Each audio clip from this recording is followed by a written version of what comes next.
It's, even before I came out here, I knew it was a pretty amazing site, and actually being out on the ground here has also reinforced that. There's so many things going on here. It's sort of a matter, they're still in some ways in early stages of research, but there's so many directions it's pointing in, and particularly in terms of plateau prehistory. I think what we're seeing here is this is sort of a cliche, but I'll use it anyway, of opening a new chapter, or maybe another way is revisiting an old chapter in terms of thinking about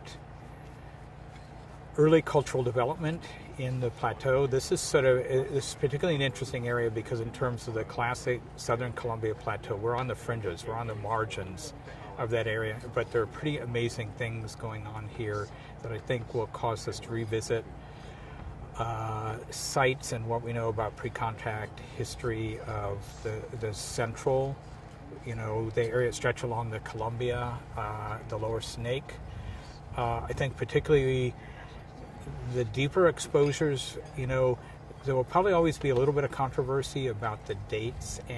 on this and what the dates are, how good the dates are, and what are they dating. I think that will eventually get resolved. But given the kinds of features that are being found here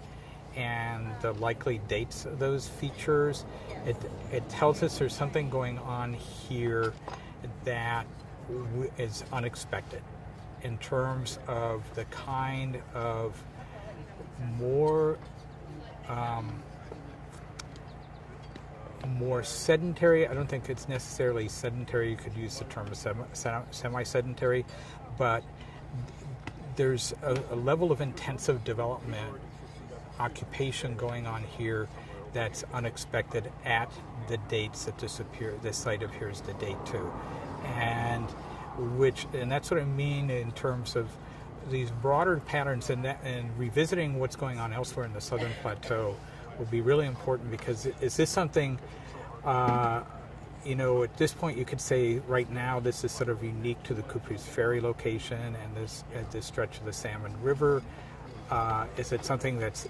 going on here and nowhere else, or have we just not recognized it elsewhere in the plateau? And part of it is just the somewhat unusual circumstances of the site and the depth of material and the ability here, because of the way the upper deposits have been truncated by the road construction, to be able to get to what, if it hadn't been for that road construction, which one would have to say unfortunately blasted away the later occupations of the site, makes the deeper deposits much more accessible than they would have been before the road construction. And the question is, are there, and I think that's a really critical question, are there sites similar to this elsewhere in the plateau, not simply in the Salmon River drainage, for example, but along the Snake or along the Columbia, which are equally as old and have just never been recognized because they are so deeply buried. And I think that in some ways is one of the most important things that's coming out of this excavation,